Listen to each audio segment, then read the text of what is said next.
గీత బాగుందిలేమ్మా. Delivery 7 రోజులు అయింది కదా, కుట్లు కూడా బాగున్నాయి. అవంతా అవే కరిగిపోతాయి. అర్థమైతా ఉంది. ఏం టెన్షన్ పడాల్సిన అవసరం అయితే ఏమీ లేదు. వెజినల్ డెలివరీ తర్వాత ఎప్సియోటమీ ఉండు యూజువల్లీ కరిగిపోయే కుట్లతోనే వేస్తారు. అవి 5 రోజులకో వారం తర్వాత ఎంతకు అవే రాలిపోతాయి. ప్రతిరోజు స్నానం చేసేటప్పుడు పొద్దున సాయంత్రము సబ్బుతో కానీ యాంటీసెప్టిక్ సొల్యూషన్తో కానీ 1-2 సార్లు కడుక్కుంటే సరిపోతుంది. ప్రతిసారి కడగాల్సిన అవసరం లేదు. జస్ట్ నీళ్ళతో మాత్రమే వాష్ చేసుకుంటే సరిపోతుంది. అది కూడా ముందు నుంచి వెనక్కి కడుక్కోవడం మంచిది. ఎందుకంటే మళ్ళీ అది కంటామినేటెడ్ కింద మనకు మోషన్ కూర్చుండే ద్వారం నుంచి బ్యాక్టీరియా అవన్నీ కూడా మళ్ళీ ఎప్సియోటమీ ఉండు కంటామినేట్ చేస్తాయి. కాబట్టి ముందు నుంచి వెనక్కి కడుక్కోవాల్సింది ఉంటుంది. కాళ్ళు 2 దూరంగా చీల్చి కూర్చోకూడదు.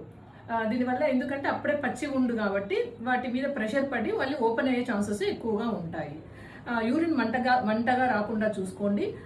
మోషన్ కూడా ముక్కి కూర్చోకూడదు. పోతానే ఫ్రీగా వచ్చేటట్లు ఉండాలి. కాబట్టి high fibre diet, protein diet, మంచిగా నీళ్లు దండిగా తీసుకోవాల్సి ఉంటుంది.